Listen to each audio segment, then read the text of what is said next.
Hello बच्चों, आज की क्लास में हम डिस्कस कर रहे हैं हमारी कक्षा 8 की गणित की वर्कशीट 10, तिथि 29 अक्टूबर 2020। और हम क्या चला कर रहे हैं डिस्कस आजकल एक चर वाले रैखिक समीकरण। तो पिछली क्लास में हमने देखा था कि एक चर वाले रैखिक समीकरण क्या होते हैं और उन्हें पहचानते कैसे हैं। आज हम देखेंगे कि उन रैखिक समीकरणों को हल कैसे करते हैं। तो इसकी शुरुआत करते हैं हम एक रोचक पहेली से। मुक्ता मैडम ने कंचों की एक थैली में से एक मुट्ठी कंचे निकालकर दूसरी थैली में डाल दिए और उस थैली की गांठ मारकर बच्चों को कहा, इस थैली की गांठ को बिना खोले, बिना गिने और इस थैली को बिना फाड़े क्या सभी बच्चे इस थैली में कंचों की संख्या बता सकते हैं? अब न थैली को गिनना, न उसे खोलना, न उसे फाड़ना, कुछ भी नहीं करना, लेकिन बताना है कि थैली में कंचे कितने हैं। तो अब फातिमा ने क्या किया? फातिमा ने पहली थैली में से एक कंचा निकालकर उसको तराजू पर तौला और इसका वजन 15 ग्राम निकला। अब फातिमा ने दूसरी थैली को तराजू पर रखकर तौला जिसमें सारे कंचे थे और उसका वजन 330 ग्राम पाया। फातिमा खुश हो गई और बोली, मैडम मैं बताऊं कंचों की संख्या? सभी बच्चे हैरान रह गए जब मैडम ने फातिमा का उत्तर सही बताया और फिर फातिमा ने सभी बच्चों को समझाया। अब फातिमा ने क्या समझाया कि उसने कैसे हल किया ये पहेली को।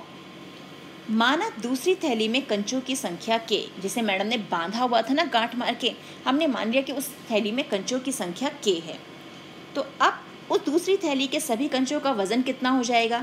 एक कंचे का वजन 15 ग्राम है तो 2 का 15 गुणा 2, 3 का कितना हो जाएगा 15 गुणा 3, 4 का 15 गुणा 4। लेकिन हमने यहाँ कंचों की संख्या क्या ली है? के। तो के का क्या होगा? 15 गुणा के यानी 15 के। दूसरी थैली के सभी कंचों का वजन तोलने पर कितना आया था? 330 ग्राम। यानी ये 15 के और ये 330 ग्राम दोनों बराबर होने चाहिए। तो मतलब 15 के बराबर 330।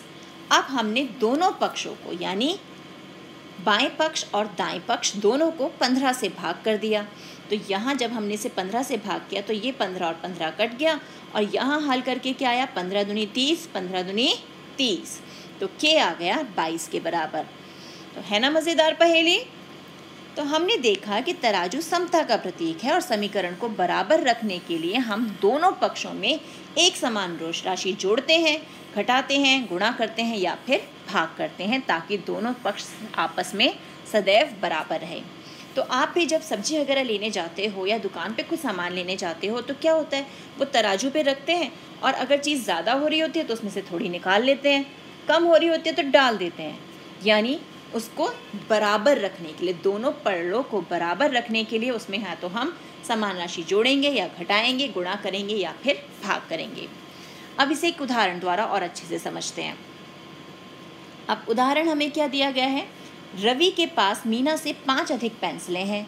यदि दोनों के पास कुल 19 पेंसिलें हैं तो रवि और मीना के पास कुल कितनी पेंसिलें हैं?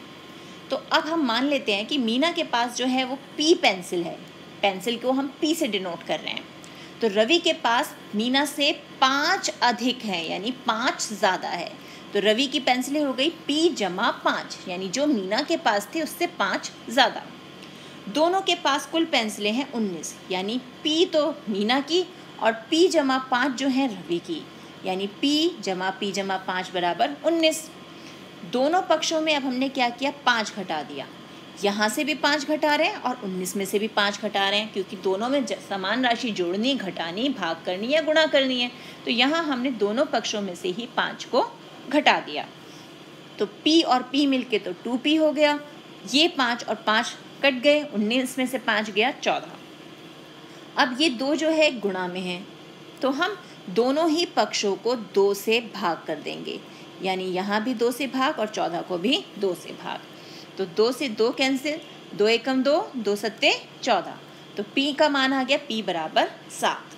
तो इसका मतलब मीना के पास P पेंसिलें थी ना, तो मीना के पास हो गई 7 पेंसिलें और रवि के पास मीना से 5 ज़्यादा यानी 7 जमा 5 12 पेंसिलें। और कुल देखो दोनों की टोटल करें 12 जमा 7 तो दोनों के पास कुल पेंसिलें कितनी है? 19। तो इस प्रकार हम जो हमारे एक चर वाले रैखिक समीकरण हैं उन्हें हल करते हैं।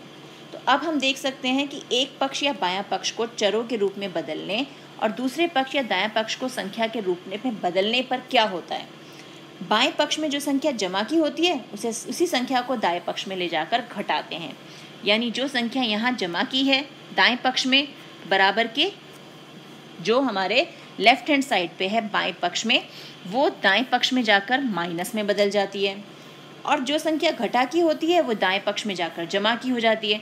यानी अगर यहाँ माइनस है और हम उसे बराबर के साइन से इधर ला रहे हैं तो वो प्लस की हो जाएगी। सिमिलरली गुणा की है तो वो जाके भाग की बन जाएगी, यानी यहाँ गुणा में है तो यहाँ भाग में बदल जाएगी।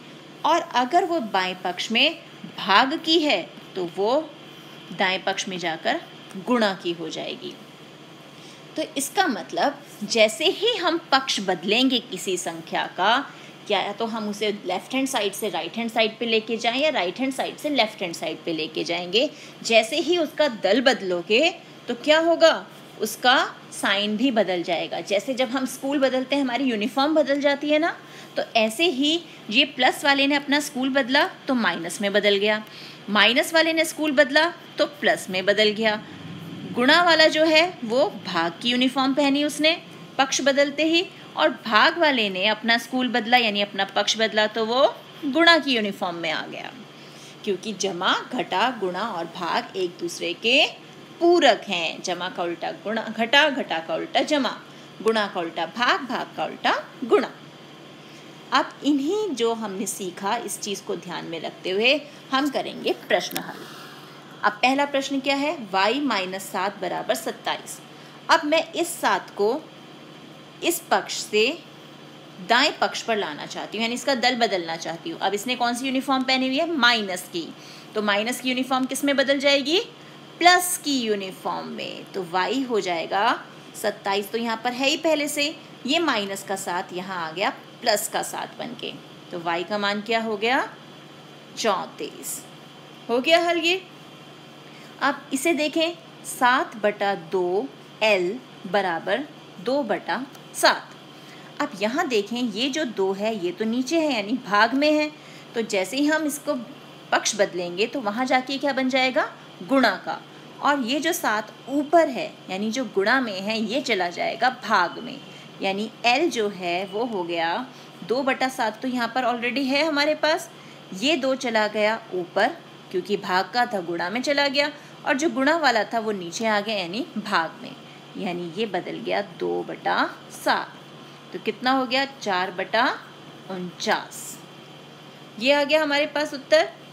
अगला क्या है हमारे पास, 9u = 2/7u = 4। तो सबसे पहले तो हम यहाँ पे इसको एलसीएम लेके हल करते हैं। तो एलसीएम क्या आएगा, एलसीएम आया 7, 9/1, 1 7 7, 9 7 63, u = 2u = 4। 63 और 2 कितने हो गए, 65u = 7/7 = 4। अब ये 7 भाग में है तो ये कहाँ चला जाएगा, गुणा का बन के, यानी 65u = 4 × 7। और ये 65 यहाँ पर गुणा में है तो ये कहाँ जाएगा, भाग में, यानी नीचे चला जाएगा।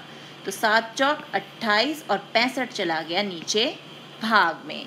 तो u का मान क्या आ गया, 28/65।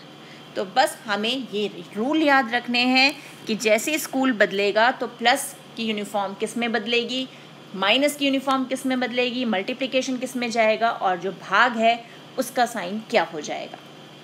तो इसी प्रकार के प्रश्नों का अभ्यास कीजिए अपनी एनसीईआरटी एक्सरसाइजेस से। मिलते हैं एक और वीडियो में, तब तक keep practicing and enjoy math.